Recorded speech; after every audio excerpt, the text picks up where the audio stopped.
Bonjour, bonjour et bon réveil à tous. Merci d'être là en ce mardi.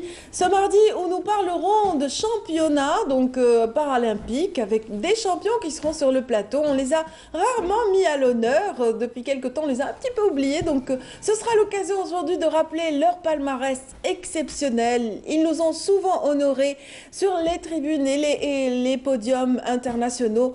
On va en découvrir deux et toute l'équipe à travers aussi les coachs qui seront parmi nous.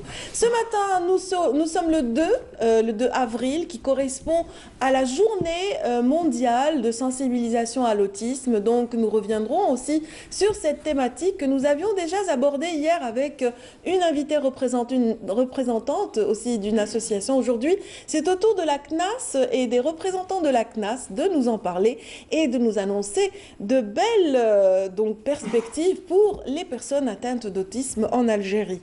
Aujourd'hui, dans Bonjour d'Algérie, nous parlerons d'art aussi. C'est à l'occasion de la rubrique Mosaïque, notamment avec Nassiba Jaïdir qui reçoit aujourd'hui Mohamed Bakli, artiste, peintre et plasticien, donc qui expose actuellement à Alger. Et puis également, une galeriste viendra nous annoncer quelques nouveautés en matière d'exposition sur l'algérois également. Et puis, nous recevrons aussi une artisane dont on va parler tout à l'heure et qui participe, elle, au salon national de la production artisanale algérienne. Donc ça se passe à Riyad El Feth. Donc le détail, c'est dans un moment, après ce point météo signé Feriel. Donc Chir.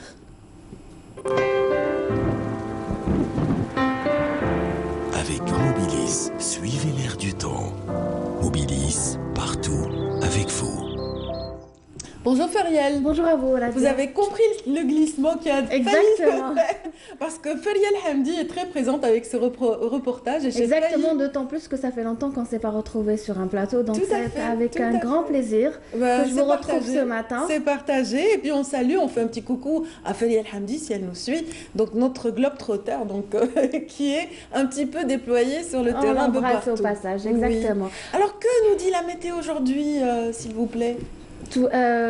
Bonjour tout d'abord aux téléspectatrices et aux téléspectateurs qui nous regardent ce matin. Ravi de vous retrouver. Excellent réveil à vous tous. Eh bien, ce matin, il y aura beaucoup de brouillard en début de matinée. Météo Algérie prévoit un temps brumeux sur l'ensemble des régions côtières. Beaucoup de passages nuageux seront présents aussi à l'intérieur. Au fil des heures, le temps deviendra nuageux. Une activité pluvieuse orageuse est prévue vers l'intérieur ouest. Au centre des orages au courant de la soirée, ça va s'améliorer en soirée vers l'intérieur et puis à l'est. On notera des passages nuageux plus nombreux en fin de journée à l'intérieur est. Sur la partie sud, on relèvera aussi des nuages qui commenceront à défiler à partir de l'après-midi au nord Sahara, au sud des oasis, au sud-ouest aussi, à signaler quelques soulèvements de sable au Sahara central. Les températures en baisse au nord comme au sud, notamment à l'intérieur du pays. On relèvera cet après-midi 15 degrés à Betna, 18 à Sétif, à Nabaz, Kikda. Alger affichera 21 degrés, même température pour Tizi Ouzou. Oran, 24 à Sétif, 24 à Rilizane, 22 à Tlemcen, 16 à Al-Bayed. Et puis en allant vers le sud, on relèvera des températures en baisse, notamment au nord Sahara, comme vers le sud des oasis, avec 21 degrés à Bécha, 24 à Biskra, 26 à Gherdaya, 31 à Tindouf, Adrar, Ain Salah, 30 à Ilizi, 31 aussi pour Tamanrasset, Janet, et le maximum reviendra à l'extrême sud où le mercure atteindra, et oui, les 41 degrés. Il fera chaud aujourd'hui à Borj Bedi Mokhtar et à Ngzam. Place ce matin, place au continent européen. Le temps plutôt à l'Amérique du Nord. Le temps sera mitigé aujourd'hui, les nuages restent assez denses, le soleil aura du mal à s'installer une fois encore, il l'emportera largement à Mexico. Soleil et nuages se partageront le ciel aujourd'hui à Vancouver, à New York, à Washington. Côté température, 11 degrés à New York, 9 à Montréal, 13 à Chicago, 12 à Washington, 29 sous un temps pluvieux à Miami, 22 à Dallas, 16 à Topeka, 21 degrés à Los Angeles et le maximum 27 à Mexico sous un grand soleil. Aujourd'hui, le soleil se couchera à 19h09 minutes. Vous avez toujours le site de Météo Algérie, les 3 w.meteoalgerie.dz qui est mis à votre entière disposition 24 heures sur 24. Je vous remercie pour votre présence. Agréable moment avec vous, Radia. J'aurai le plaisir de vous retrouver au courant de cette journée pour d'autres nouvelles du ciel. D'ici là, excellente journée. Avec Mobilis, suivez l'air du temps. Mobilis, partout avec vous. Merci beaucoup, Fanuel. Je vous en prie. Passez une excellente journée également. À vous aussi, merci. Et on se quitte en chanson tout de suite avec Kalima Naïd. Kalima Naïd qui rend hommage à sa ville natale, Wahran, dans cette très belle chanson.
ناس شطارة يا وهران رحت خسارة هجروا منك ناس شطارة قعدوا في الغربة حيارة والغربة صعبة وغدارة قعدوا في الغربة حيارة والغربة صعبة وغدارة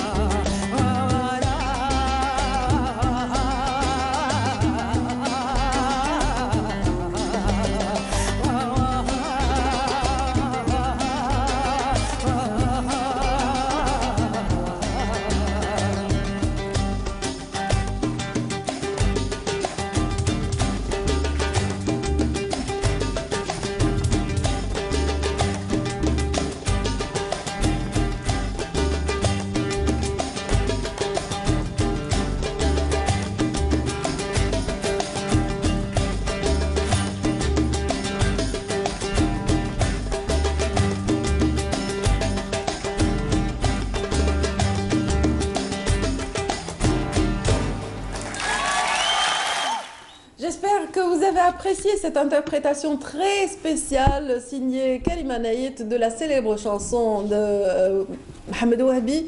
Il s'agit de Wahran bien sûr. Et sans plus tarder, nous allons tout de suite recevoir Nassiba Jaïdir. Bonjour Nassiba. Bonjour Adia, bonjour à vous tous. Ravie de vous retrouver tous les mardis. Il faut vous faire voyager dans le monde de la couleur et rien que de la couleur, Adia. Et oui, et encore une fois, de belles découvertes, j'imagine, avec vous aujourd'hui. Oui. Vous avez aussi des invités qui vous accompagnent. Tout à fait, on est sur deux événements. Aujourd'hui, il y a une exposition qui s'annonce et une exposition qui se déroule actuellement à la galerie Ifrou Design, une exposition signée par l'artiste peintre Mohamed Bakli. Bonjour. Bonjour. Merci d'être des nôtres ce matin. Je vous remercie de m'avoir invité. Je vous en prie, accompagné d'Amel Mohoub, bonjour, galeriste. Merci de m'avoir invité. Merci d'être des nôtres et bienvenue ce matin. Je reviens vers vous, Mohamed Bakli. Oui. Vous êtes artiste plasticien, scénographe, écrivain, poète. Polyvalent, on va dire. Polyvalent, en fait, vous portez plusieurs casquettes. Hein. Il le faut bien. Et un béret avec. En Suisse, voilà, tout à fait, Radia. Alors, Mohamed Bakli, vous exposez actuellement à la galerie Ifrou Design depuis une dizaine de jours, je dirais. Depuis le 23. Depuis le 23, vous exposez dans cet espace, galerie, une petite partie, je dirais, de votre collection, puisque l'espace n'est pas très grand. Donc, en fonction de l'espace aménagé oui. Et qui vous accueille en ce mois d'avril, je dirais, depuis le mois de mars, vous exposez une infime partie de votre collection. Oui, on va dire c'est juste un morceau, si on revient un petit peu à la rétrospective depuis une quarantaine d'années. Donc voilà comment je suis venu à l'art plastique, on va dire, ça remonte à très loin. Oui, on va essayer de retracer un petit peu votre parcours. Et ensuite, on reviendra vers vous, Amel Mohoub. Vous êtes là pour annoncer un événement qui se prépare dans votre galerie. Alors, Mohamed Bakli, un petit aperçu sur votre parcours, depuis votre jeune âge, des aptitudes. Vous êtes un enfant de Rardaya. Un enfant exactement de Atizien, ex-Sefilat, qui est devenu aujourd'hui Benizgen. Oui. Donc j'ai souvenance de cette époque où les gens allaient irriguer leur jardin au niveau de la Palmeraie, dans une oasis. Donc moi étant enfant, je profitais de la terre glace, je faisais des gribouillets, je modelais, donc c'était le premier contact. Et de par sa vocation, notre région convoitait donc elle avait, et depuis toujours d'ailleurs, la vocation touristique, donc elle convoitait des touristes qui venaient de tous bords. Et parmi ces touristes, il y avait des artistes aussi qui s'installaient ça et là, qui peignaient. Donc j'avais déjà le regard posé sur l'aquarelle. Plus des aptitudes aussi. Hein. Ouais. Donc j'ai senti, je crois, à cette époque-là, que j'étais déjà pris dans les filets de ce qui va être par la suite art visuel, art plastique. Un déclic dès votre jeune âge. Oui, on peut dire ça, oui. Ensuite, à l'école communale, il y avait un professeur que d'ailleurs je salue à l'occasion s'il est à l'écoute, qui nous encourageait à faire. Donc on était dans une ambiance conviviale. Et par la suite, je devais partir avec mon père à Ain Temouchent, là où il devait tenir un bain mort. Donc quand vous voyez de l'atmosphère ouassienne, de l'exhalaison des arbres fruitiers, les dunes et tout ça, vers une autre atmosphère donc, au sein du bain mort. Donc, c'est la vapeur, le corps humain, l'anatomie et tout ça. Donc ça doit certainement marquer, c'est pourquoi les effets vont remonter et vont s'imposer sur ce que je fais aujourd'hui. D'ailleurs, on le verra tout à l'heure dans un petit moment dans le reportage. Hein. Ça, c'est tous ces souvenirs d'enfance s'étalent, s'enracinent dans vos œuvres d'art et ça se ressent en fait. Hein. Quand on retrace votre parcours, on sent tout cela dans vos œuvres d'art, dans vos peintures. Effectivement. Mohamed Bakli. Ensuite, en tout cas, le verbe l'aide beaucoup à nous décrire des images, parce que j'en ai eu plein depuis qu'il parle. Vraiment, elles ont défilé. J'étais en plein Gardaïa, j'étais au cœur du bain mort. Oui, mais seulement, il est dans une autre expression, hein, pas dans le figuratif, mais l'expressionnisme abstrait, on le verra tout à l'heure dans le reportage. Radia. Alors, on poursuit. Je sais que vous avez un parcours riche, imposant, vous êtes un artiste aux références bien établies. Mais on va essayer de résumer un petit peu votre parcours parce qu'il est quand même assez riche, hein, important. Oui, on n'aura pas le temps de retracer étape par étape. Mais là, vous êtes ensuite, vous êtes parti à l'école, vous êtes rentré à l'école des Beaux-Arts, ouais. Constantine au début, donc, au départ, bien Constantine. avant mon inscription à l'école des Beaux-Arts, je me suis retrouvé à Alger, donc j'habitais la basse Casbah. Oui. Et là, on peut dire qu'il y a une similitude entre ma ville natale et la Casbah. Donc, c'est à peu près marin, la baie d'Alger. Voilà, seulement à partir des terrasses de la Casbah, le paysage sera un petit peu différent. Au lieu d'avoir cette vue panoramique sur la Palmeraie, donc là c'est beaucoup plus sur le port, sur la mer. Donc déjà la mer, c'est un peu l'ouverture vers d'autres horizons. C'est ce qui va me pousser par la suite d'aller conquérir d'autres espaces, de l'école de Constantine à l'école d'Alger, ensuite à l'Académie. L'école des Beaux-Arts, hein, pardon. L'école des Beaux-Arts de Constantine au départ. Ensuite, l'école des Beaux-Arts d'Alger. Ensuite, l'Académie des Beaux-Arts. Et depuis, j'ai essayé de naviguer un peu partout. Vous êtes parti à Bruxelles.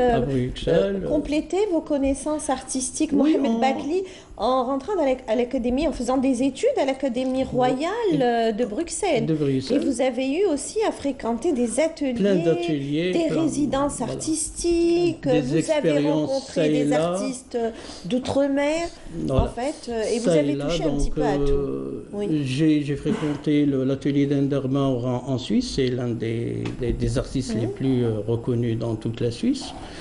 Et j'ai fait plein de réalisations. J'ai participé à une installation urbaine au niveau de Lyon, comme j'ai assuré la scénographie d'un spectacle avec la compagnie Acrorap dans le centre chorégraphique de Belfort. Et donc actuellement mes peintures sont un petit peu dispatchées dans pas mal de pays, en Serbie, en France, en Belgique, aux États-Unis, en Argentine. Et voilà, en résumé un petit peu Et vous avez eu votre parcours, je dirais, Mohamed Bakli, qu'on connaît aussi sous son nom d'artiste Climo. Voilà. Alors, on peut dire que votre parcours artistique est rythmé par de nombreuses expositions, aussi bien personnelles que collectives, et au travers desquelles vous avez eu à rencontrer beaucoup d'artistes. Beaucoup d'artistes. Déjà au démarrage à l'École nationale des Beaux-Arts, on peut dire que vous avez été aussi... on peut souligner que vous avez été l'élève de Martinez. De Mesli. Martinez. Et j'avais aussi des affinités avec monsieur Martinez qui m'a beaucoup encouragé. Oui. D'ailleurs, en 81, j'ai fait ma première expo personnelle au niveau de la salle Mouka. En 84, M. Martinez m'avait pris de peintures, il les a exposées aux côtés des grandes peintures telles que Ishia Kham et d'autres. Et on était, moi et Larbi Ariski, les plus jeunes dans cette expo collective. Ça s'est passé. Vous êtes de la même promotion, pardon, excusez-moi Presque. Bon, il y avait une année entre nous. 2 ans de plus, d'accord. On était... En tout cas, ça a dû être votre ami du fait que vous vous intéressiez à la scénographie autant que lui. Effectivement, Ouais. effectivement, ouais, effectivement. Tous les deux, vous êtes branchés Théâtre, théâtre, Donc, cinéma. donc, je suis passé par le théâtre, par le cinéma, par plein de... Donc vous développez Donc, plusieurs passions en fait. Mais c'est hein. c'est complémentaire, c'est enrichissant. Donc, et puis, la situation dans notre pays oblige, parce qu'il faut bien l'être, pour qu'à chaque fois que ça bloque, on essaie de trouver une autre issue, donc pour ne pas s'arrêter de produire, d'aller de l'avant. Quand on est animé par plusieurs passions, donc, et ça vous a permis aussi de rencontrer de grands noms du théâtre algérien, De grands noms tels de que- la littérature de la aussi, de la poésie. tel que le feu on va dire Tahar Djaoud, Slimane Ben Issa, le ça, dramaturge, Pellegrini, enfin plein d'artistes de renommée. En tout cas, on ne s'arrêterait pas. On n'en finirait pas de parcourir son CV. Il est assez riche, imposant, je le disais, un beau vécu. Et puis et puis un artiste reste toujours attentif En et à l'écoute de ce qui l'entoure. En Alors, fait, et parmi mes réalisations, en 95, c'était l'année de trouble, c'était les années difficiles, on va dire. Et malgré ça, on a continué à produire. On était 3 artistes, on a été dans le centre culturel de Tipaza. Et là, donc il y avait Ahmed Sambouli, il y avait Hachmi Amer et moi. Et à cette occasion, Journal des Signes Noirs, vous avez continué à travailler, à j'ai proposé produire, à une exposer. installation à l'hommage du feu Tahar Djaoud que j'ai baptisé Les bâtisseurs de ruines. Voilà. D'accord. Donc plein, Allah yarhamou, plein de souvenirs en tête, en mémoire. Et en fait, c'est ça un artiste. Il reste... il reproduit tout ça, toutes ses préoccupations, Bah, tout en fait, son c'est un artiste complet, vécu. En c'est fait, oui, à la un petit recherche mot de peut-être par rapport à son l'inspiration parcours. aussi, je Vous le pense. connaissiez ou vous avez fait connaissance dans les coulisses Non, dans les coulisses. Ah, d'accord. Donc c'est une émission Bonjour d'Algérie. C'est une émission de ça nous partage. permet de de rencontre. rencontrer. Une Absolument. espèce de partage. Et en de plus, rencontre. Amel est galeriste. Vous avez quand même, depuis novembre, vous avez Oui, ouvert là, je suis à la votre galerie. 4e exposition. 4e exposition. Oui. C'est une belle aventure, en fait. Jeune et très battante, vraiment battante. Bah, merci. et Certainement, qui va- je vais passer dans... Certainement. J'imagine qu'il y a eu des échanges de cartes de visite et peut-être, pourquoi pas, un projet d'exposition. Pourquoi pas. Et on on rappelle... va compléter la vision, Nessiba, puisque bon, là, elle doit être curieuse de voir les œuvres. Bien j'imagine. sûr, bien entendu. Alors On ça va se voir. passe à Iflo Design. C'est une galerie qui se trouve au boulevard Klim Belkacem, 139. Télémni, Au 139, voilà. au 139. Vous exposez. Et le titre de cette exposition, Alors, pour ce qui est du titre, je l'ai intitulé Les corps Les lumière. corps lumière. Alors, on va découvrir les corps lumière dans cette galerie qui accueille Mohamed Bakli, qu'on connaît beaucoup plus sous son nom d'artiste Climo. Pardon. Alors, je vous invite à regarder.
Voilà, vision complétée pour Mademoiselle Mio. Oui. Excellent. Vous voulez dire un petit mot, le regard que vous portez sur cette expo? Ce que Déjà, vous en avez premier, Oui.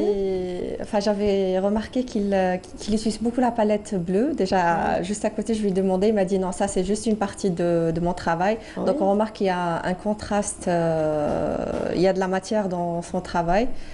Et en fait, c'est pas mal ce qu'il fait parce que chacun interprète comme il souhaite. Par exemple, Radia à côté de moi, elle m'a dit ça, c'est un rayon de soleil. Moi, je l'avais vu comme un feu. Donc chacun peut interpréter en fait voilà, ce qu'il veut. ce qui est Moi, mon extraordinaire. commentaire, je l'ai fait dans le reportage. Vous Oui. avez pu l'écouter. Pour moi, c'est autre chose. Oui. Donc voilà. Donc là, on a 3 avis différents. Oui, alors beaucoup de lumière, Oui. énormément, comme le titre l'indique, les corps-lumière. Voilà. Et je le disais. Donc c'est le jeu de comme vous lumière, avez- oui. Absolument. Et comme vous avez retracé votre parcours, on avait parlé des paysages qui vous avaient marqué, paysages d'enfance, votre passage à Inti-Motion, votre papa géré un hammam, donc toute cette vapeur qui se dégage dans un doit bain. être ça aussi. On a eu l'occasion d'en discuter, Bakli. Alors pour ce qui est des... Donc justement le blanc, cette palette, c'est le blanc qui ressort, c'est vaporeux, c'est... Pour ce qui est de l'intitulé Les corps lumière, en réalité, les corps lumière, ce ne sont pas les nôtres. C'est les corps des anges et des archanges. Mais si on essaye de creuser, d'approfondir, de creuser au fond de nous-mêmes, on a cette partie c'est-à-dire si on arrive à bien l'alimenter, à bien l'entretenir, elle peut nous élever au stade on va dire, de la dimension humaine. Et c'est pourquoi, à chaque fois que... Une lumière intérieure. C'est la lumière intérieure. Donc, on est dans la lumière et on essaye d'être illuminé. Voilà. Et le blanc revient, le bleu, si le je blanc. reviens sur ça, c'est un peu je peux résumer en trois artistes qui m'ont marqué pendant ma formation. J'ai découvert en premier temps Monet. Et il m'intéressait sur le plan, on va dire, lumière, translucidité, transposition et tout ça. Et puis après, pur soulage. Et là, c'est beaucoup plus son côté aspect architectural qu'il arrive à mettre en valeur. Et au final, c'était beaucoup plus Zauki, qui m'a entraîné dans une atmosphère, dans un monde beaucoup plus mystique, spirituel, et d'où j'entretiens un petit peu ce côté-ci dans mes peintures, mes dernières peintures. Tout à fait, ces couleurs s'imposent à vous, Mohamed Bakli. Dans votre travail, vous travaillez énormément la matière, vous valsez des fois entre peinture à l'huile, acrylique, technique mixte, et bon, ça va dans la spontanéité, mais il y a quand même une réflexion, toute une réflexion, et le blanc revient il est très présent dans votre palette. En fait, notre activité, on ne peut pas la qualifier, même pas d'un métier, c'est beaucoup plus de l'inspiration, de l'aspiration, de la vocation, c'est un peu tout ça. C'est-à-dire, et puis, en fait, on ne choisit pas, on est choisi. On est habité par ce qu'on fait, et les choses parfois ne s'expliquent pas, elles s'imposent d'elles-mêmes. Absolument. Bon, il n'y a pas le visible, mais c'est l'invisible qui ressort. Et puis, c'est-à-dire, quelque part, on essaye de rendre visible. Oui. Donc, la chose, elle s'impose en nous. Et parfois, on est nous-mêmes spectateurs devant ce qu'on fait. Mais spectateurs particuliers parce que la chose elle provient de nous, elle vient de nos tripes. Absolument, tout à fait. Il y a une part d'inconscient dans votre perception du monde transcrite en peinture. En peinture. Ça. Et c'est le moi intérieur qui parle, en fait. C'est votre univers à vous. Voilà. Alors, on va sur un autre registre. Il y a une exposition qui se prépare, puisqu'on n'a plus beaucoup de temps. Oui. Cette exposition, elle va avoir lieu, elle sera visible à partir de ce samedi, oui, donc le vernissage. Ensuite, on reviendra vers vous. Ne vous en faites pas. Okay. On ne vous lâchera pas sans... Vous n'allez pas nous quitter sans déclamer une petite poésie. Oui, oui. J'insiste, Climo. Allez-y. Donc voilà, en fait, le titre de l'exposition, c'est le Jazaïr, Oui. de l'exposition de l'artiste plasticien Bouchta Souliman. Donc en fait, ce que j'aime bien chez l'artiste Monsieur Bouchta, c'est que c'est comme un caméléon. Tout ce qui touche, sachant que c'est un autodidacte, c'est un excellent céramiste, mais quand je dis, c'est vraiment dans la céramique d'art, il fait des mélanges des argiles, de couleurs, c'est à partir de là qui redessine, enfin c'est avec des émaux qu'il fait un tableau, mais il est plus dans tout ce qui est figuratif et semi-figuratif et patrimoine surtout. Donc là, l'exposition, on va voir toutes les régions de l'Algérie, la richesse de l'Algérie, donc du sud à Sidi Naïl, à Alger Centre, la Kabylie, voilà. Donc c'est l'Algérie qui est représentée dans ses lumières, ses traditions, ses ambiances, et vous avez intitulé cette exposition en plus El Jazaïr. Oui. Voilà. Et sachant que dans cette expo, donc il y a eu une donation pour le centre Riyad El-Fath, un énorme vase qui parle du patrimoine justement, algérien. on va le voir, si possible, on va le voir dans un petit moment, parce que vous nous avez ramené une image. Qui représente justement les richesses de l'Algérie. Donc il y a un grand tergui, c'est par rapport à la richesse de Sahara aussi, qui est notre richesse, enfin c'est la plus grande superficie aussi. Donc en fait, c'est vraiment, c'est comme l'ambassadeur de l'Algérie. Et c'est une donation, donc c'est un grand vase en céramique. Oui. On va le voir dans un petit moment, je sais pas. Ah bah oui, on est en train de le voir là. Voilà, donc là on est en train de voir, là il y a Rdaya, il y a Boussaada, un peu plus haut il y a des photos aussi, on voit Constantine, il y a le Tassili. Donc en fait, à partir de, déjà ça s'appelle l'Algérie, même le vase lui-même, et à partir de ce vase, c'est par exemple, quand il y a des étrangers qui visitent et tout, donc c'est comme le résumé de notre pays en quelque sorte. Et cette pièce maîtresse de l'exposition, elle sera visible, et c'est une donation permanente qui va rester en fait dans un des espaces du centre des arts de Riyad El-Fath. Donc on ne risque pas de la rater, parce qu'elle fait 2,5 mètres et elle pèse 5 tonnes. 5 tonnes. Donc c'est une œuvre monumentale. Exactement. Donc une œuvre monumentale signée, rappelez-nous le nom de l'artiste. Monsieur Bouchta Souliman. Bouchta Souliman. Voilà. Et j'ai eu la chance de collaborer par rapport à ça, justement. D'accord. Oui. Donc, il y en a eu des expositions. Après l'artiste japonaise, vous êtes passé à cet artiste. Par tout ce qui est, il a toujours en aquarelle, c'est excellent. Oui, il y a de magnifiques choses dans cette expo. Voilà. Donc, là, on la voit mieux. Hein. Oui. D'accord. Et c'est vrai que toutes ces régions sont portées par cet homme habillé en Touareg. En fait, c'est un Touareg. Et c'est vrai que ça dénote un petit peu de l'authenticité de cette population, autant que les Mozabites qui continuent de perpétuer l'habit traditionnel, donc ancestral. Non, mais même dans cette œuvre, en fait, il y a des Mozabites aussi. Enfin, il y a toute l'Algérie, justement, parce que c'est l'union de l'Algérie, le vase. D'accord. Voilà. Justement, en parlant de Rdaya, on sait que vous avez toujours été commissaire, enfin, sur deux éditions, commissaire du festival. 2016-2017, c'était sur le chant et la musique. Vous avez été commissaire sur deux éditions. Une seule édition. D'accord, une seule édition. Donc ça a été une belle expérience aussi pour vous, j'imagine. Oui. Ah. Alors, vous allez nous déclamer je vais vous déclamer de la poésie, un premier temps de ma langue natale, après en français. Donc je l'ai dédié à la maman qui donne vie, qui construit son enfant, qui l'oriente jusqu'à ce qu'il devienne quelqu'un de solide sur qui on peut compter. D'accord. Dans les deux langues, vous allez nous le déclamer. Voilà. D'accord.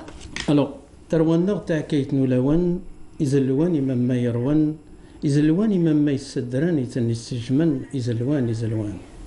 سوافر وسر الناس مسحاس مطاونس تسساس بداني غريت نس يزرزران يغزران يغزرنا تغرسان إثرنا جنة أبريدنا الجمة ما تديت الشاط سيلي ضغبشة تزيري ذن جنسا تسيفة وتشلينسا إناس أدي جايتي با أدير تيتي.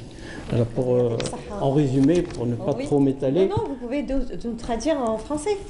Vous avez la version française aussi. C'est la version française, c'est ce que je viens d'expliquer. Et là, je vais passer à un autre poème en langue française. Les chemins de crête. D'accord, allez-y. Par affliction et inquiétude, il se livre à l'absurde, s'extrait de ses grites, croit voir du mérite. Pour conquérir la planète, il explore les chemins de crête, les sentiers esquivés, sans savoir ce qu'il va trouver. Les larmes du ciel claquent sur les pavés, son jardin est détrempé. Sur son chemin des routes délabrées, la guerre n'avait rien épargné. Il pense à son père, qui lui disait de se livrer de ses peurs, d'arracher sa liberté. On n'est pas fait pour s'enfermer. Dans les fragments d'éternité, d'un mois d'été, il s'émerveille et s'étonne, se laisse faire mais aussi défaire. Au bout de lui-même, il pousse son voyage à l'extrême, passe devant des ombres muets, le dos appuyé contre un muret. Des chemins qui se croisent, se confondent, se séparent. De l'aube à l'aube, il lutte pour la lumière, voulant aller au-delà des frontières. Avec ça, bravo, bravo, Mohamed Bakli.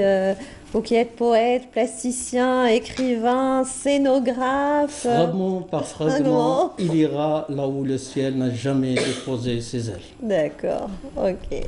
Pour résumer en un mot, en un mot. artiste. Oui, Avec bien un grand sûr.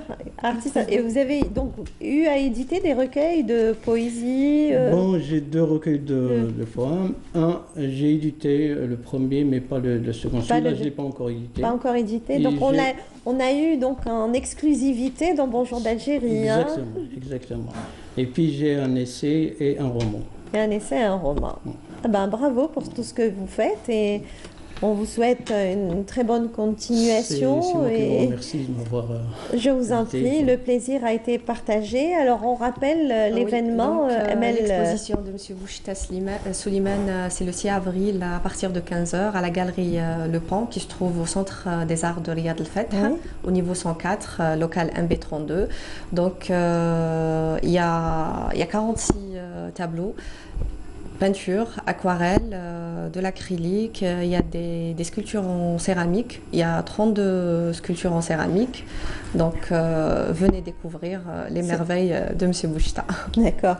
Et en plus, on a un peu de temps ou... Donc là, c'est la carte. Très rapidement, vous pouvez remettre ça Ah on oui, va dire. non, mais ça va. Ça va ça Ok. va, on peut le capter. Donc chaque invitation, l'originalité. Oui, c'est ça l'accompagne avec une pièce en céramique qui parle du patrimoine justement d'Algérie. Donc chacun, il reçoit quelque chose. Chacun de vos invités pour le vernissage aura un petit accompagnement. Voilà, de la carte de l'invitation. Très bien. Vous avez été vraiment minutieuse, vous avez pensé à tout et de l'originalité dans cette carte d'invitation. Alors on vous souhaite aussi bonne continuation. Merci beaucoup. Et puis bon courage pour ce que vous faites aussi, Amel Mohroub. Ah ben merci. Et merci, monsieur, madame, d'avoir accepté notre invitation ce matin et d'avoir été des nôtres. Ah bah, c'était un plaisir. Je vous en prie. Vraiment un plaisir partagé, vraiment. Donc j'espère qu'ils seront nombreux à visiter les 2 expositions, Inch'Allah. Merci Nassiba, on vous retrouve mardi prochain. Oui, mardi prochain. Mardi prochain, pour de nouvelles découvertes. Une autre aventure aussi. Ouais, absolument. Tout en couleur. Comme d'habitude. On continue tout de suite de parler de couleurs et de matière avec l'invitée suivante qui est une artisane qui participe actuellement à une exposition consacrée à l'artisanat algérien. Ça se passe à Riyad El-Fath. Elle arrive tout de suite. Restez avec nous, mesdames, messieurs.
Eh bien oui, notre invitée vient de dire je suis seule. Et oui, elle est seule. L'artisane ne pourra pas être parmi nous ce matin. En revanche, Madame Kaina Khlil est participante également à l'exposition qui se déroule actuellement à Riyad El Fath et qui met en valeur la production nationale. Bienvenue.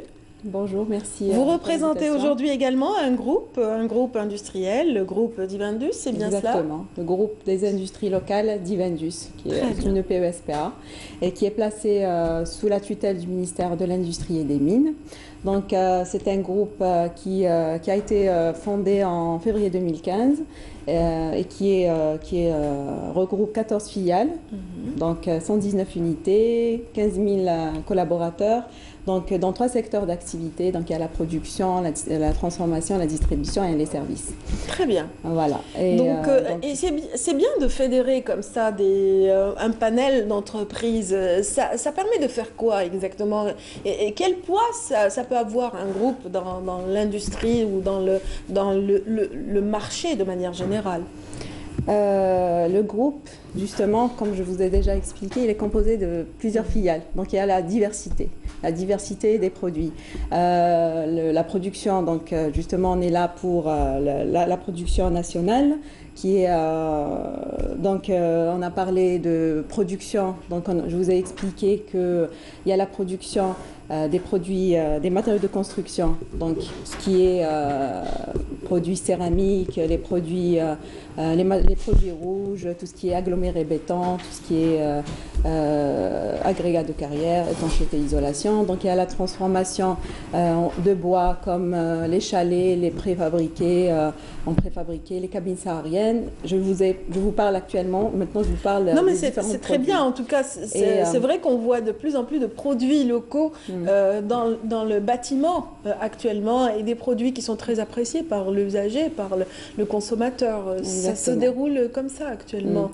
On privilégie parfois le produit national au produit étranger, alors qu'à un moment donné, par exemple, la céramique espagnole était en vogue chez nous, là elle est complètement remplacée par la céramique algérienne. Justement, on a participé récemment au salon international du bâtiment, donc Batimatech, qui était justement l'occasion de promouvoir le produit algérien et aussi connaître les différentes industries. Le produit phare du groupe, c'est la céramique. Et lors de la foire, il y a eu des réactions de la part des visiteurs qui étaient étonnés de la qualité du produit. Le produit céramique est conçu à partir de l'industrie, du concept de l'industrie 4.0, qui est l'industrie du futur. Et c'est via la conception numérique, le marketing, il y a une étude marketing et design qui a été réalisée. Voilà, parce qu'on va au plus près du détail actuellement. Il n'y a plus avec le travail grossier qui parfois mettait en péril la production nationale. Actuellement, vraiment, on est au diapason. Exactement. Ils nous posaient la question, nous demandant si c'était une entreprise privée, tellement le produit a été amélioré. Donc, les entreprises ont bénéficié d'un plan de développement pour la mise à niveau des outils, de l'outil de production, et le résultat se voit sur le produit. Et concernant la foire, donc le salon Expo Vente qui est actuellement au niveau de Riyad El Fath, organisé par RH Communication, donc avec M. Hassès, que je salue à l'occasion. Et donc une de nos filiales est présente actuellement. Oui. Et voilà. Donc le but de cette participation, c'est laquelle qui était visible sur cette exposition? MCM, la filiale MCM, ce qui est article de ménage, de cuisine et. Très bien. Très bien. Donc, c'est à découvrir. Et quelles sont justement les démarches qui ont été mises mises en place en vue d'améliorer cette production? Donc, voilà. Il y a la quelles diversité. Sont les étapes et quelles sont... Il y a la diversité, les atouts sont... Donc, il y a la diversité des produits et des activités. Il y a on parle de synergie, de complémentarité, de synergie intergroupe. Il y a aussi l'expérience Et, c'est-à-dire que les uns du apportent métier. aux autres ce qui leur manque, c'est-à-dire que ce sont des filières complémentaires. Exactement, donc, ils se complètent entre se eux. complètent. On peut trouver une filiale qui produit la matière première qui sera utilisée par exemple par une autre filiale. Donc il y a une complémentarité même pour la distribution. Voilà. Il y a aussi donc l'expérience. C'est un peu comme les mousquetaires, hein. C'est ça, c'est tous pour un. Voilà, exactement. Pour la réussite d'un produit, Exactement. donc voilà, on fédère plusieurs acteurs. C'est excellent. Oui, pardon, je vous ai interrompu. C'est bon, c'est bon. Ouais, bah, ça va. Et donc, vous parliez du produit phare à l'instant. Quels sont les autres? Quel est l'autre panel qui est quand même en essor dans le groupe? Donc il y a les produits, je vous ai parlé des produits, la transformation du bois et dérivés, donc les chalets. Il y a les chalets, les cabines sahariennes, voilà. Pour aussi, donc, on parle de matériaux de construction. C'est vrai que nos forêts sont très équipées en petites cabines en bois qui sont de plus en plus, qui poussent comme des champignons. Exactement. Un petit peu à travers tous les parcs forestiers algériens. Il y a une très forte demande. Voilà. Oui, il y a même des gîtes qui ont été construits, des sites comme ça, pilotes, qui ont été construits dans le bois, avec ce matériau qui n'est pas d'usage très souvent chez nous. Et ça commence à se développer, la demande commence à se voir. Et il y a de plus en plus de demandes, exactement, de demandeurs par rapport à ça. C'est vrai que, et même par rapport à des espaces forestiers, ça ne sert à rien d'implanter du béton. C'est beaucoup mieux de mettre comme ça des petites cabanes en bois, localement produites. Il n'y a pas que au niveau de la forêt, même au niveau... il n'y a pas que... Il y a eu des demandes, par exemple, vous parlez des chalets? Je parle des chalets que j'ai vus moi-même, hein. Mais après, vous pouvez développer, il n'y a pas de souci. Allez-y. On a construit des chalets au niveau de Mohamedia, de Kharache. C'est pas forcément au niveau des forêts. Oui. Voilà, donc... Oui, il y a du côté est ou ouest, ouest d'Alger, donc à l'ouest d'Alger aussi, on a un très bel ensemble comme ça de restauration, de petits restaurants comme ça, tous construits dans ce matériau et ça donne un cachet particulier, c'est pas mal. C'est la tendance. C'est la tendance. C'est la tendance. Et c'est bien de varier les matériaux, pas seulement le béton dans une ville. Moi, je trouve que ça donne des environnements différents et on a besoin de diversité. Écologique, c'est plus léger, c'est plus... En plus, c'est joli. C'est agréable au regard aussi, le bois. Et actuellement, le groupe, les perspectives, c'est vrai que quand on a tendance à développer ses moyens, ses capacités, ses outils, c'est qu'on a des perspectives. Alors, on peut parler un petit peu des perspectives du groupe actuellement? C'est l'amélioration. Déjà, on a développé. C'était l'étape du développement. Il y a eu le plan de développement. On a amélioré les produits. Le produit est là. Le produit est performant. Le produit répond aux exigences. Donc, c'est les produits. La majorité des produits sont certifiés ISO. Maintenant, reste la distribution, la communication. Donc, justement, on est présent dans toutes pratiquement les foires, les expositions, que ce soit au niveau national ou international, justement pour faire connaître le produit et dire que le produit algérien est là, le Mentouj Bladi est là, performant, il peut répondre, il peut être... Oui. Voilà, il peut être... Merci de nous casser le micro. Non, mais je plaisante. En tout cas, merci beaucoup, Karina Khalil, de nous avoir permis de parler de cet événement qui se tient actuellement à Riyad El Fath. C'est une exposition vente entièrement consacrée aux produits algériens. Et ça va se poursuivre jusqu'à quel jour? On peut voir justement vos produits, votre panel, jusqu'à quel jour? Donc, pendant les 15 jours des vacances. Jusqu'à la fin des vacances. Très bien. Voilà. Vous avez bien choisi le moment. Voilà. On vous recevra avec plaisir, en tout cas, pour la promotion de ces produits algériens. Je vous souhaite une bonne continuation. Merci. Voilà. Merci pour l'invitation. Moi, je vous en prie, tout le plaisir était pour nous. Merci. Voilà. Tout de suite, sans transition aucune, mesdames, messieurs, je vous invite, merci encore d'être là avec nous ce matin, en ce mardi 2 avril. Et tout de suite, sans transition, je le disais, je vous invite à découvrir des petits bambins en plein de pratiques sportives. Ils ont été rencontrés par Mariam Moussaïd.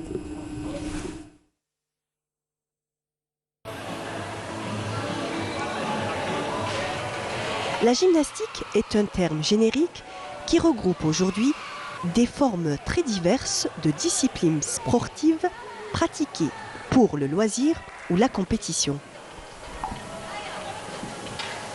C'est une activité assez récréative, c'est-à-dire on développe à travers, si vous avez remarqué, à travers ces circuits-là, on développe plutôt la coordination, plus de la coordination. Et à travers ça, on détecte des jeunes talents.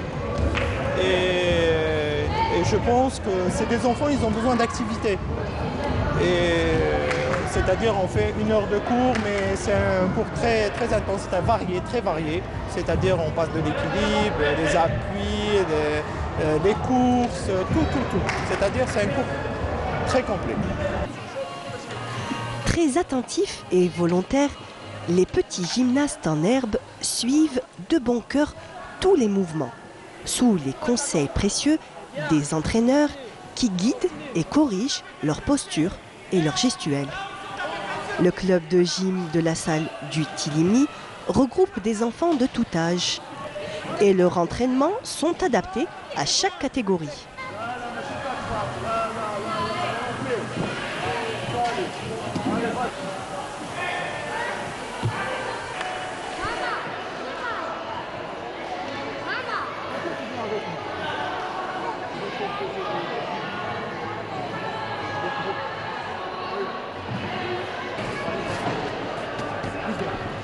كما راكم تشوفوا عندنا لي زيكول هنا عندنا توت لي كاتيجوري تاع لي زونفون كاين لي بيبي جيم كاين لي بنجامان كاين لي كادي وكاين لي كومبيتيسيون حنا دوك نبريباريو سي لا باز كاين لي بيبي جيم سي لا بريباراسيون بور ليكيليبر لا ريزيستونس كاع تسمى بور ان بيبي جيم تسمى يخدم كاع لو كور تاعو ونبداو بلي زونفون صافي لي بيبي جيم ابارتي دو 3 زون ومن بعد صافي كاين مراحل يجي عليهم كاين ديزاغري كاين ماتيريال كيما راكم تشوفوا هنا كاين ماتيريال الو نبداو تما بريباراسيون تاع لي بيبي جيم ومن بعد نبداو كاين ديزاغري مي هنا سي لا باز ومن بعد ندخلو لي كومبيتيسيون صافا كاين بوتونسيال صافا الحمد لله يعني كاين لونكادرمون الحمد لله كاين لو دي تي اس راه واقف معنا البريزيدون دو جيمناستيك تاع لو كلوب عربي ارجي سونت مي الحمد لله. Qu'est-ce qui vous fait faire l'entraîneur? Il nous fait faire des tournois, et on saute, et on court. Dis-moi, qu'est-ce que tu es venu faire? Qu'est-ce que tu fais ici? Le sport. Tu fais du sport. Qu'est-ce que tu fais comme sport? Dis-moi. Qu'est-ce que tu fais ici? De la gym. Depuis combien de temps? Quelques mois. Et alors, ça te plaît? Dis-moi. Oui. Je m'assouplis, j'aime bien la gym, tout ça. Les moniteurs sont gentils. Plein de choses? Oui. Quoi, par exemple?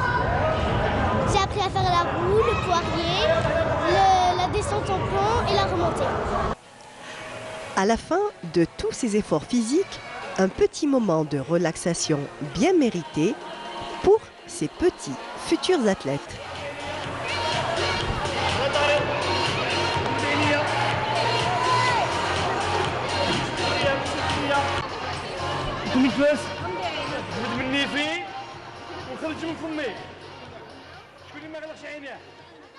Ils ont l'air heureux, ces petits bambins, ça fait plaisir. On est tenté de faire autant, Et tout de suite, je vous présente notre invitée suivante. Bienvenue à Madame Malika Oudjan. Bonjour. Voilà, vous êtes psychologue, clinicienne et responsable du centre de prise en charge orthophonique et clinique de Kouba, c'est bien cela? Oui, c'est Vous bien. représentez aussi la CNAS. Je représente la Caisse nationale des assurés. Oui, CNAS d'Alger. Très bien, CNAS d'Alger. Bienvenue aujourd'hui. Merci. C'est à l'occasion de la journée mondiale de la sensibilisation à l'autisme que nous vous recevons. Voilà, je m'en mets les pinceaux. Malish, bienvenue encore Merci une fois. beaucoup. Donc, en cette journée, c'est un moment, justement, c'est le moment de faire le point par rapport à la situation de l'autisme en Algérie, par rapport à la prise en charge. Et vous en connaissez un peu, n'est-ce pas? Oui, la CNAS a toujours été un organisme précurseur dans la prise en charge de ce type d'enfants. Oui. Et il faut dire que les premières prises en charge remontent déjà à 1990, où on a eu nos premiers cas. Et la CNAS a doté donc cette population de 3 centres. Nous avons le premier centre, c'est celui de Kouba, qui se trouvait auparavant à Didouche Mourad. Et en 2002, il a été transféré à Kouba. Et par la suite, vu la demande exponentielle, le DG a jugé utile donc d'ouvrir un autre au niveau du Languedoc, c'est à côté de la fac centrale. Et là, en 2017, on a carrément ouvert, enfin la tutelle, le DG et le directeur de l'agence ont jugé aussi utile d'ouvrir carrément un centre dédié à la prise en charge des enfants autistes. Très bien, cette prise en charge démarre et débute à partir de quel âge? C'est-à-dire à partir de quel âge ces centres peuvent-ils absorber la demande justement? Ben nous, en fait, on est pour la prise en charge précoce. Oui. Parce que vous recommandez quel âge par exemple?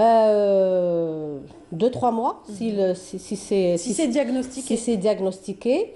Et c'est pour ça qu'on aurait aimé que nos confrères pédiatres, sages-femmes aient la formation requise justement pour repérer les premiers signes de l'autisme, parce qu'il est prouvé maintenant scientifiquement que plus l'enfant est jeune, plus l'enfant est pris jeune, meilleurs sont les résultats par rapport à la plasticité cérébrale.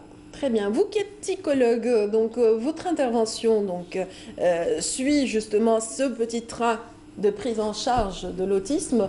À partir de quel âge? À partir de quel âge est-ce que le psychologue intervient avec l'enfant? Nous intervenons dès qu'il y a suspicion déjà, parce que on fait ce qu'on appelle de la guidance parentale.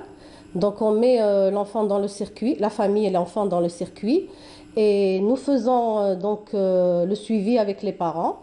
Et donc dès qu'on confirme l'existence des signes autistiques, qui sont maintenant, on parle de diade autistique, donc dès qu'on est sur cette piste-là, on met l'enfant dans le circuit de la prise en charge. Très bien. Voilà. On va voir avec les images justement la qualité de cette prise en charge et le déroulement au niveau d'un des centres dont vous parlez. Celui de Kouba. Voilà, celui de Kouba probablement, et il a été visité par Sabrina Khlifi. On reprendra juste après, mesdames, messieurs.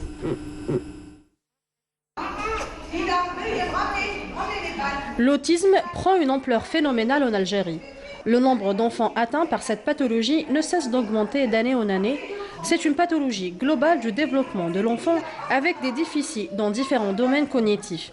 Il est donc important de favoriser une prise en charge globale qui aura pour objectif le développement de différents domaines d'acquisition.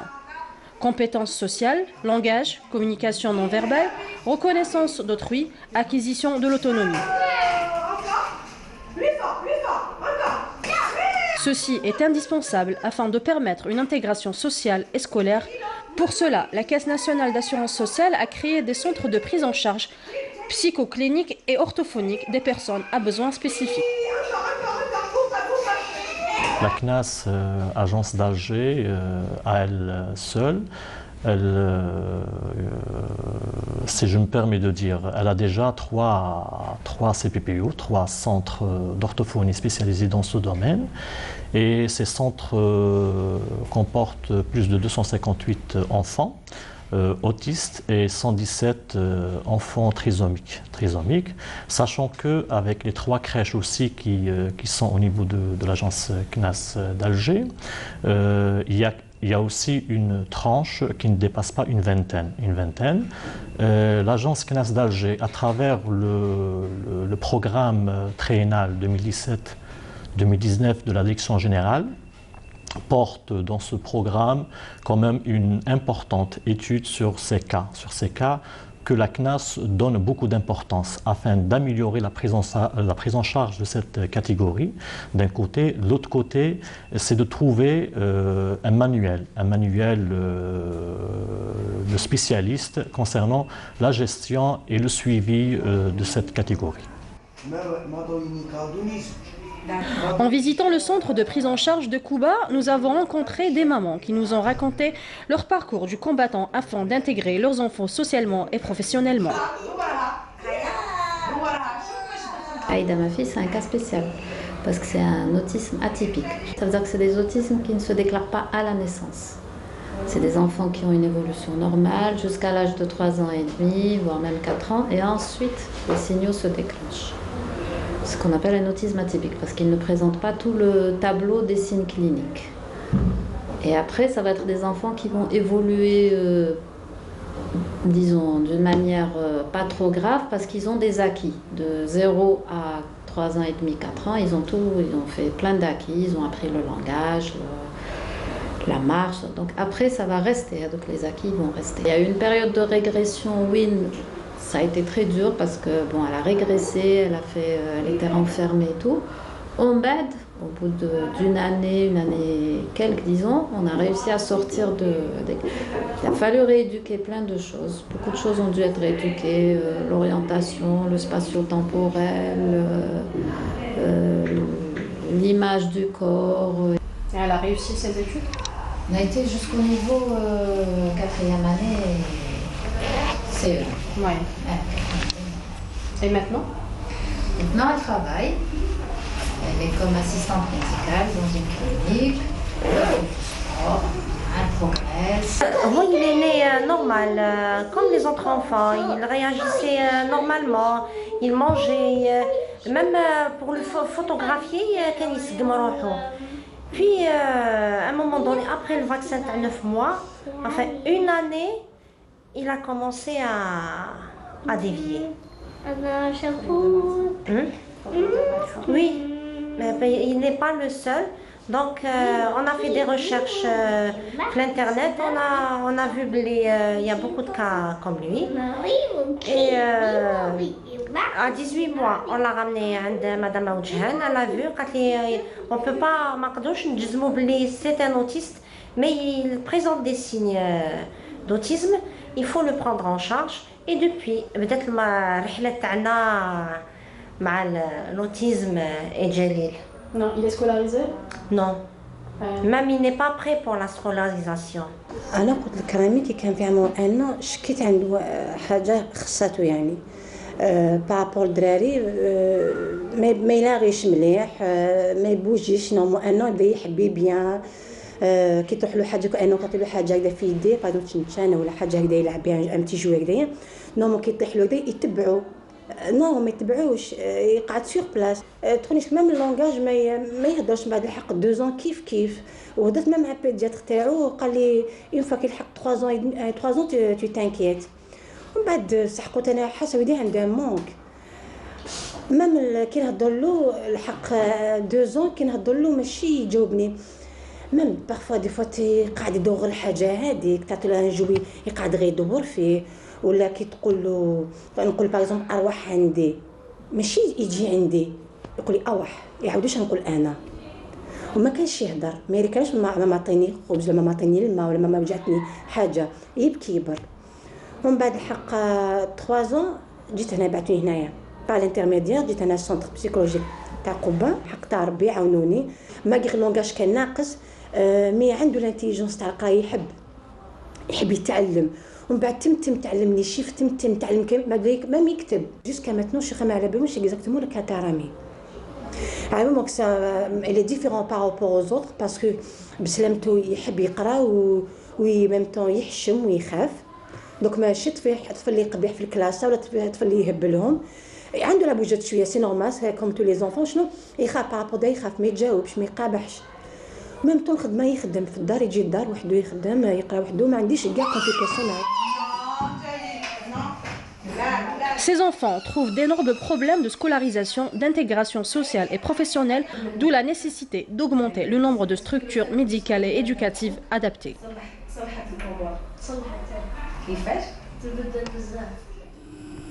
Voilà, très intéressant ce reportage signé Sabrina Khlifi qui nous a permis de voir le regard de ces mamans, donc ces mamans qui ont bénéficié de ce programme d'intégration ou d'accompagnement. Ben, vous savez, moi j'ai toujours dit, c'est eux les thérapeutes et c'est nous les co-thérapeutes. Les accompagnateurs. Voilà. Très bien.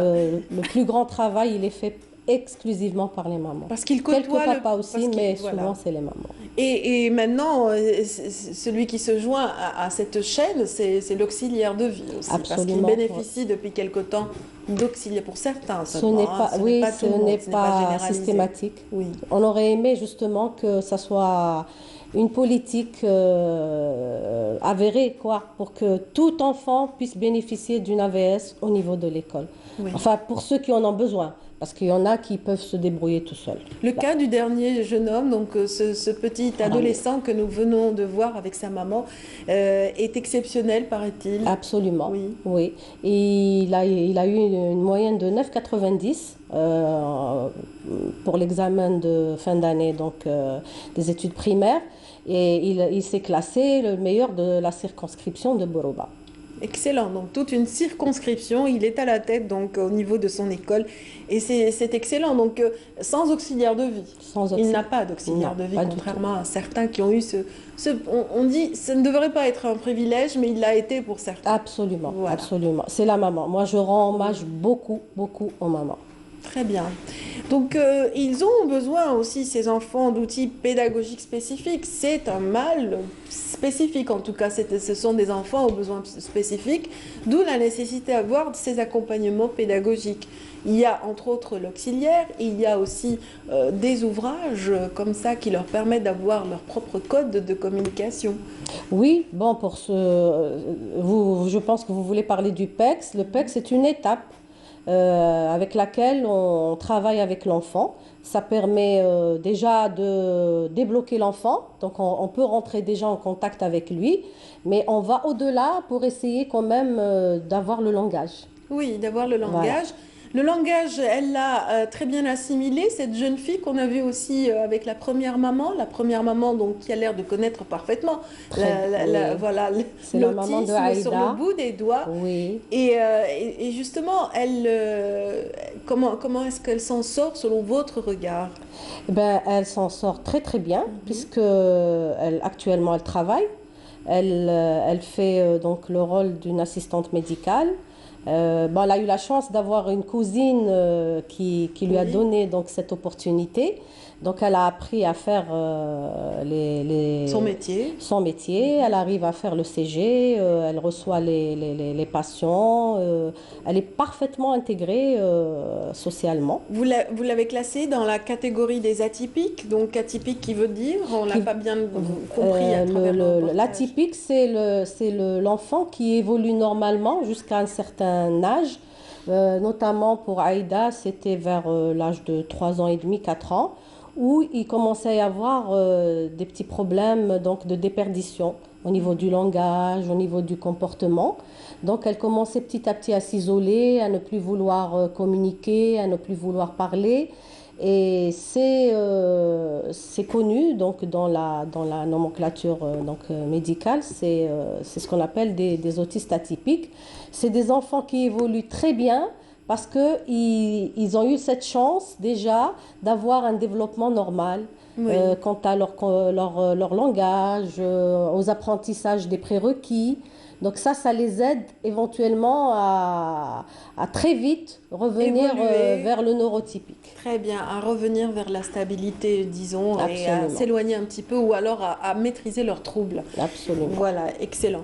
Donc vous avez certainement lors de ce mois de sensibilisation prévu des activités. Je pense que vous allez annoncer déjà quelques-unes au terme de cette séquence. Nous comptons jeudi, Inch'Allah, célébrer donc, la journée internationale de l'autisme avec un slogan particulier cette année. Oui, le slogan de cette année, c'est la CNAS d'Alger célèbre la journée internationale de l'autisme en renouvelant son engagement responsable et continu dans la prise en charge et l'accompagnement de l'enfant autiste. Très bien. Voilà, nous restons fidèles donc à cette...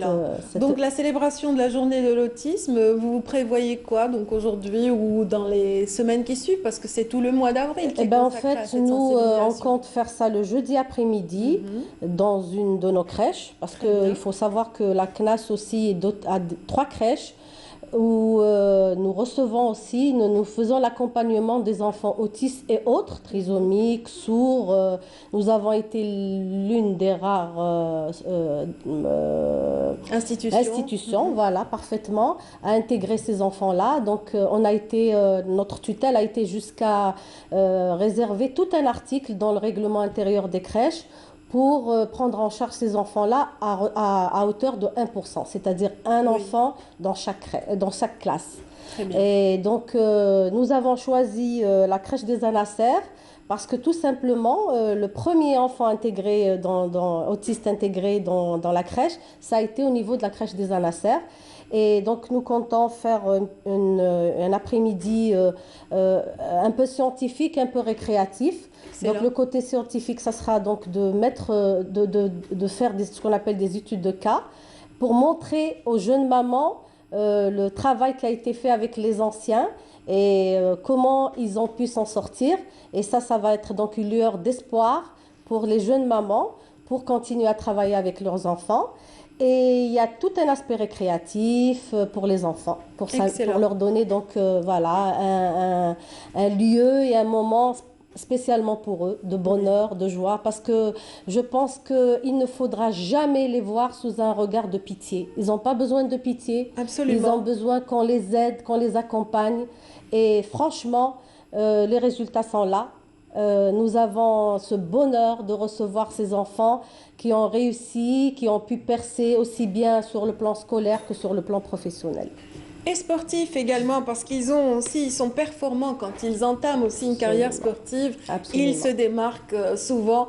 Et dans un petit moment, nous allons parler de jeunes sportifs exceptionnels. Donc, ils font partie de la frange des handicapés. Et sauf que l'autiste n'est pas vraiment un handicapé, mais il a des besoins spécifiques également. C'est un enfant spécial. On ne va pas dire que c'est un enfant handicapé. Très bien. En tout cas, bon vent pour tout ce que vous prévoyez beaucoup. encore. Merci et bon de nous avoir courage. reçus. Bravo pour tout ce que vous faites pour cette frange de la société. Donc, je rappelle, Malika Oudjhan, que vous êtes psychologue clinicienne et responsable du centre de prise en charge orthophonique et clinique de Cuba. Merci de nous avoir permis de revenir sur cette journée mondiale consacrée à la sensibilisation à l'autisme. Passez une excellente journée. Autant pour vous, mesdames, messieurs, qui êtes avec nous ce matin, les plus fidèles surtout, on vous aime beaucoup. Et tout de suite, on va vous présenter des champions qui nous ont souvent honorés sur les instances internationales.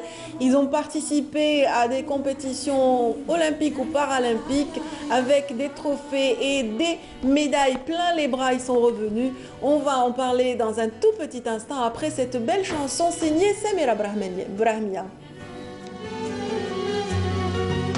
ويا حبابي وما بقى لي صبور غزالي راح اقطع البحور ودا حياتي معاه خلاني بلا نور بقيت عوام في كاس المور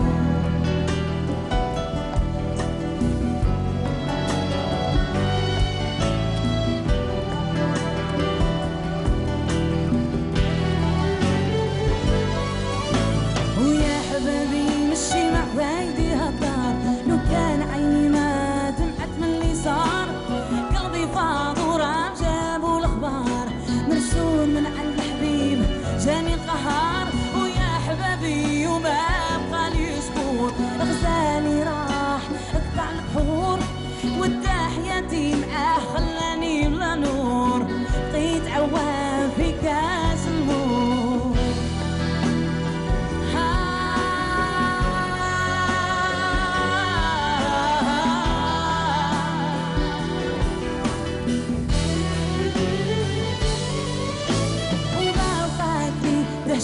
جنية ولا سحورها لا لا لا ويا مولانا سلك قلبي راه محتار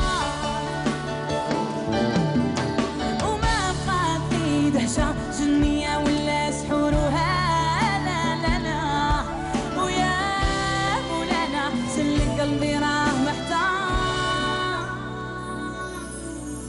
عدت ايام الليالي لسنين تدور وقلبي ما زال ديما محتار في منامي جات هي باهية وتنور عيونها ضوات في ظلام الليل خدودها حامية شمعة ألف صحراء ودموع تسيل مثل المطار لياه مشات على شواربها وتفور الشاعر يقول صحراء ولا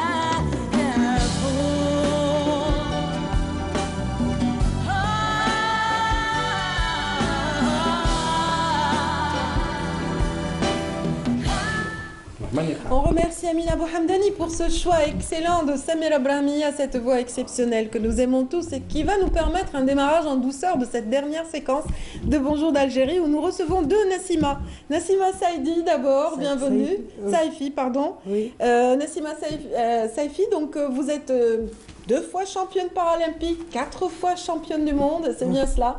Et vous avez honoré l'Algérie lors de dernières compétitions au niveau des Émirats Arabes Unis, c'était les WOS. Oui, bonjour. Voilà, bienvenue. Merci. Et vous êtes accompagné de votre coach. Bienvenue à l'entraîneur, donc l'entraîneur Nassima Amir. Oui, l'entraîneur, bonjour d'Algérie, bonjour tout le monde. Je ne suis pas son coach. Ah, vous n'êtes pas son coach, je pensais. Donc vous entraînez l'équipe. On s'entraîne, mais je suis entraîneur national de sport handicapé. Très bien. Et son coach, c'est son mari.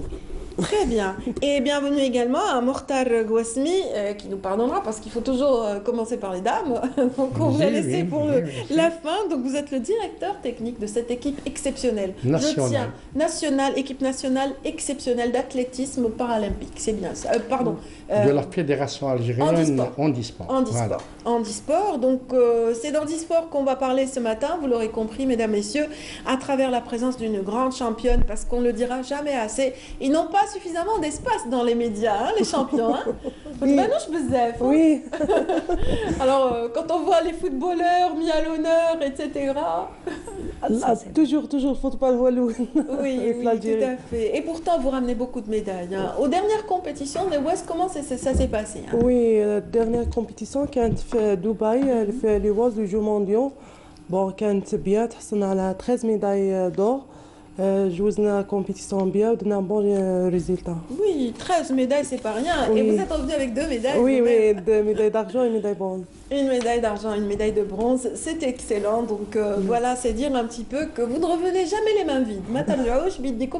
C'est ça. Oui, Madame Nassima. Ah oui, c'est sûr. On explique bien cette compétition. C'est une compétition qui était jumelée avec les catégories moins, parce qu'elle est championne du monde, recordman du monde de cette catégorie. Et la première, la médaille d'or, c'est une Algérienne qui est moins classe. C'est pour ça qu'elle a eu la médaille d'argent et la médaille de bronze. C'est les Algériens qui prennent le flambeau dans sa classe. Podium algérien. Les 3 podiums algériens. C'est pour ça que je voulais insister sur ça. On a une... l'Algérie, ce qui fait chaud au cœur, c'est de voir un peu le drapeau algérien. Ah oui, triplé, podium algérien. J'imagine un peu vos tripes qui tremblent. Surtout qui contre podium 3 Algériens, إحساس واحد آخر يعني ça fait plaisir. Et laisser derrière eux les Allemands, les Suisses, les Bulgares, c'est des grandes nations qui ont des grands, comment dirais-je, un passé matériel, ils ont de moyens, voilà. De moyens. Beaucoup de moyens. C'est un grand honneur pour nous. Oui. Donc, en parlant de moyens, on va peut-être donner la parole à Mortar Gouasmi, donc pour nous parler un petit peu des aspects techniques justement de cette compétition et de la préparation. Est-ce qu'on est au diapason? Est-ce que ça va? Cette équipe a ce qu'il faut comme moyen pour arriver? Tout d'abord, bonjour à tout le monde. Donc, je voudrais un peu vous remercier pour cette émission qui nous permettra un peu justement de relater notre préparation. Donc, c'est vrai que nos athlètes sont au diapason. Nous attendons d'eux et d'elles des médailles, comme toujours. C'est l'handisport athlétisme qui est le leader. Nous avons d'autres disciplines telles que le judo, le powerlifting, le basket, le goalball et d'autres disciplines encore. Mais seulement notre leadership dans les médailles.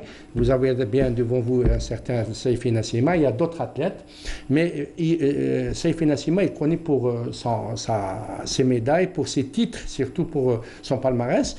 Vous avez parlé des moyens. C'est vrai que nous leur permettons, nous leur donnons certaines préparations, mais ça reste insuffisant par rapport aux moyens que nous remercions des autorités de l'État pour les subventions, mais ça reste insuffisant.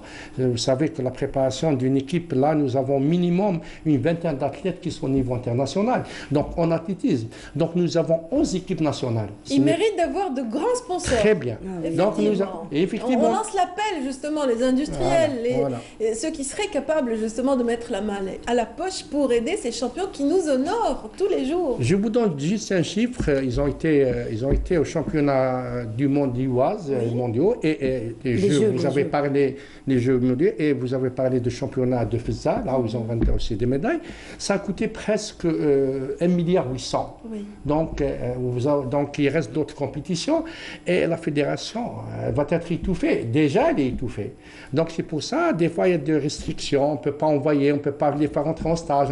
Et pourtant, ces athlètes méritent d'être pris en charge sérieusement et convenablement. Voilà. Absolument. Qu'en pense le coach? Ah oui, bien sûr. Il faut des grands moyens. Vous avez lancé un appel, merci beaucoup, pour les industries. Le handisport, c'est comme tous les sports, et peut-être plus. Quand vous voyez une compétition de basket ou d'athlétisme, on dirait que vous êtes dans les valides, hein. Surtout en athlétisme, on va faire le championnat du monde. C'est des titres, c'est des chronos de métrage comme nos champions en athlétisme.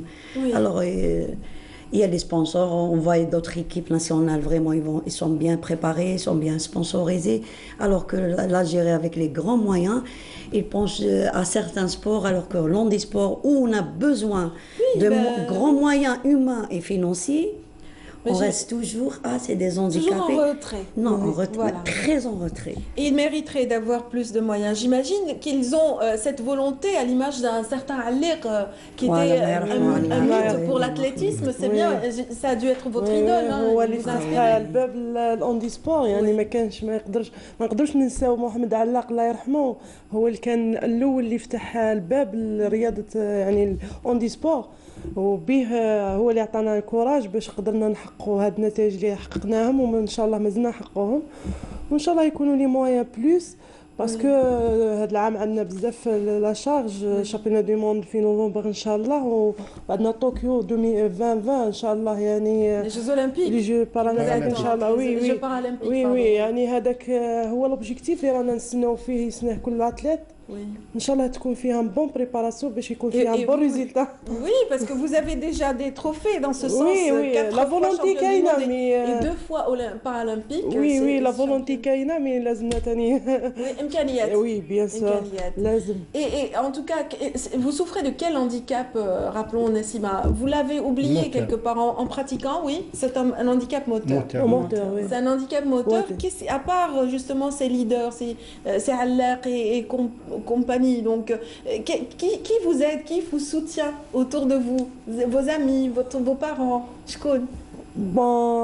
أنا العائلة تاعي الأولى اللي دايما واقفة معايا ملي كنت صغيرة من لاج دو 11 كان الوالد تاعي اللي نقدم له تحية يعني كان هو اللي دخلني اون دي سبور وهو اللي واقف معايا لحد الآن ودايما متبعني واكيد لونترينور اللي ما ننساوش التعب تاعو اللي خرج وكانت النتائج هذه اللي قدامك وهو المدرب والزوج وي نقول له قدم له تحيه ثاني يعني باش تحققي هذه النتائج دائما كاين ناس موراك اكيد لا فيدراسيون الكلوب تاعك دو جي اس بي والعائله تاعك باش تقدري تكوني قويه يعني تكون عندك لا فولونتي Inch'Allah, on est plein d'espoir pour vous également. Pardon, j'ai un chat dans la gorge. Merci en tout cas d'être parmi nous ce matin. On est très fiers de vous. Merci. On voulait vous le dire de vive voix, nous, équipe de Bonjour d'Algérie. Et puis fiers aussi de cette équipe d'encadrement. Le dernier mot vous revient, donc allez-y parce qu'on arrive au terme de cette émission. Non, premièrement, on vous remercie très très bien pour cette invitation. J'aimerais bien que les médias penchent sur l'handisport. Toute discipline est vraiment beau à voir. Qu'on couvre justement tous ces événements, qu'on montre les images. Inch'Allah, cette année, championnat du monde, on aura plus de médailles. On accède aux 5e place, aux 4e place, comme les Tunisiens, l'édition précédente. C'est ça notre objectif, la fédération. Très bien. D'aller plus loin au podium. Moi, je voudrais, puisque c'est la fin de l'émission, lancer un appel aux sponsors, aux mécénats et partenaires Très bien. Surtout que cette année, nous avons plusieurs... les compétitions sont nombreuses. Surtout pré-paralympiques. C'est l'année cruciale, importante pour la qualification de nos athlètes aux Jeux paralympiques de Tokyo. Merci beaucoup. C'est cette année, voilà. Merci Monsieur Gouasmi, merci Madame Amir Nassima et merci à notre championne Nassima Saïfi. Comme encore une fois, et merci à ceux qui nous ont suivis ce matin. J'espère que vous serez tout aussi nombreux demain pour le meilleur de l'actualité en matinale avec Amal Almi cette fois-ci. D'ici que je vous retrouve lundi prochain, passez une excellente fin de semaine et un très bon week-end. À très bientôt. Voilà.